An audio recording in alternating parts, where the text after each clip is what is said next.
तो स्टूडेंट्स हमारा ये अगला नेक्स्ट पार्ट है आपका एसिड बेस एंड साल्ट का, जो कि 7th क्लास का है। तो ये क्वेश्चन दिया हुआ है, why is A strong acid than B.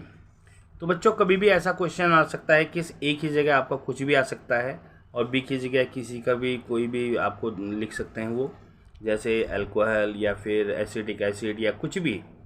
तो why A is strong acid than B. तो इसमें आपको लिखना है कि A is strong acid than B. देखिए कोई भी एसिड स्ट्रॉन्ग तब होता है जब वो H प्लस आयन ज़्यादा प्रोड्यूस करेगा, यानी कि H प्लस आयन को ज़्यादा उत्पन्न करता है। तो यहाँ पर क्योंकि हमें ये कहा गया है कि ए स्ट्रॉन्ग एसिड है, ए स्ट्रॉन्ग एसिड है, इसका मतलब है कि ए जो है H प्लस आयन ज़्यादा प्रोड्यूस करता है, इसलिए ये स्ट्रॉन्ग एसिड है देन बी, और बी जो है वो H प्लस आयन कम प्रोड्यूस करेगा। तो यहाँ पर आ जाएगा A is strong acid than B because A produce more H plus ions than B. B की अपेक्षा जो है वो ज़्यादा H प्लस आयन को उत्पन्न करता है। So A is strong acid. अब नेक्स्ट हमारे पास क्वेश्चन आ जाता है कि why B is weak acid than A. तो इसी का क्रॉस क्वेश्चन है, तो इसमें भी सेम वही है। देखो ये क्या करेगा, बी जो है वीक एसिड है, वीक एसिड का मतलब ये होता है ये H प्लस आयन जो है वो कम प्रोड्यूस करेगा, तो और ए जो है वो जो है ज़्यादा करेगा। तो ए आपका स्ट्रॉन्ग है, यानी कि बी जो है वीक है, कमज़ोर है एसिड, यानी कि अम्ल ए से। तो यहाँ लिखेंगे कि B is weak acid than because B produce less H plus ion than A. Okay, next हमारे पास क्वेश्चन है acid are never store in metal container why. कि जो एसिड्स होते हैं उन्हें हम मेटल कंटेनर में क्यों नहीं रखते, क्योंकि acids never store in metal container because it gradually choroid and eat up the metal container. ये क्या करते हैं, धीरे धीरे क्या करते हैं, मेटल कंटेनर्स को जो है ईट अप कर देते हैं, यानी कि खा जाते हैं, यानी कि उस पर जंग लगा करके उसको नष्ट कर देते हैं।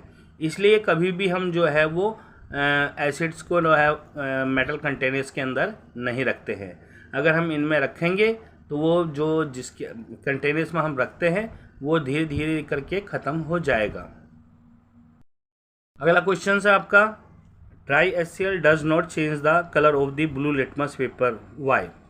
तो जो ड्राई HCl है, HCl आपका एक एसिड होता है, वो ड्राई है, यानी कि उसने जो है वाटर के साथ रिएक्शन नहीं किया है, तो डज नॉट चेंज, रंग बदलता नहीं है, colour of the blue litmus paper.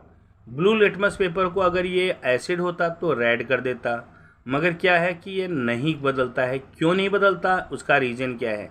सबसे पहले तो आप जानते हो जो भी एसिड होता है तभी वो एसिड कहलाएगा जब वो वाटर के साथ रिएक्ट करे, मगर यहाँ ड्राई HCl है, वो वाटर के साथ उसने रिएक्शन नहीं किया। जब रिएक्शन नहीं किया है तो H प्लस आयन भी उसने प्रोड्यूस नहीं किया।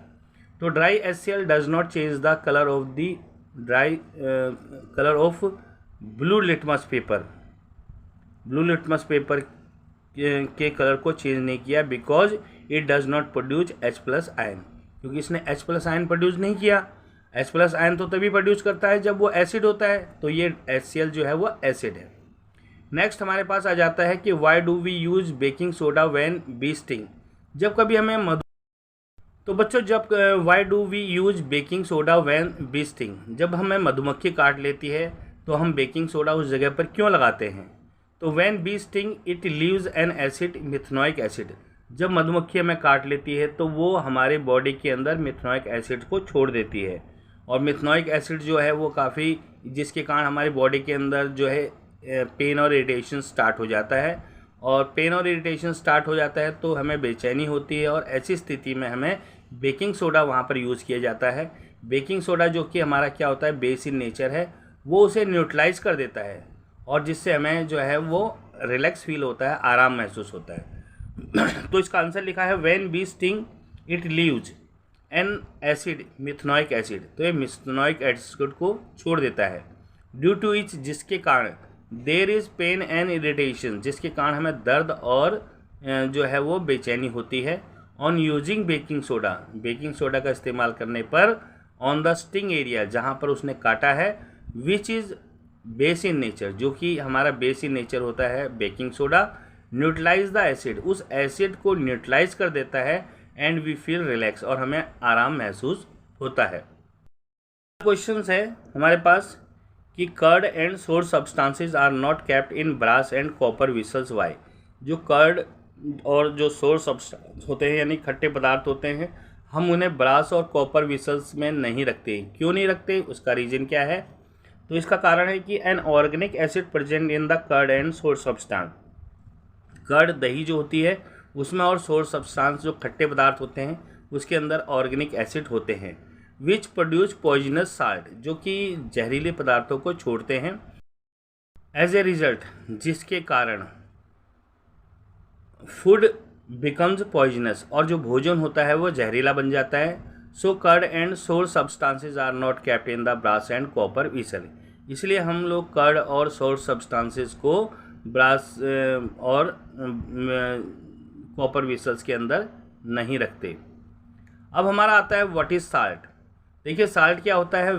Salt is a natural compound, it forms when an acid react with base. Salt एक नेचुरल सब्सटेंस है, ये बनता है जब एसिड रिएक्ट करता है बेस के साथ। अब हमारा आता है हाउ इज साल्ट फॉर्म्ड। तो साल्ट बनता कैसे है, तो वही मैंने आपको बताया कि salt is formed by the neutralisation reaction between acid and base. तो एसिड और बेस के साथ जब रिएक्ट करते हैं आपस में दोनों, तो ये न्यूट्रलाइज हो जाते हैं और इससे ये साल्ट बनता है। क्वेश्चंस कई बार आता है व्हाट इज न्यूट्रलाइजेशन रिएक्शंस, तो वही आ जाएगा न्यूट्रलाइजेशन रिएक्शंस का। When acid react with base it neutralise it, that is called neutralisation reactions. अब बच्चों नेक्स्ट क्वेश्चन है what is the usages of salt. Salt के यूजेस क्या हैं, साल्ट का इस्तेमाल हम कहाँ कहाँ करते हैं। तो पहला आ जाएगा it add taste of the food. भोजन में इसका इस्तेमाल करते हैं, हमारे भोजन के स्वाद को ये बढ़ाता है।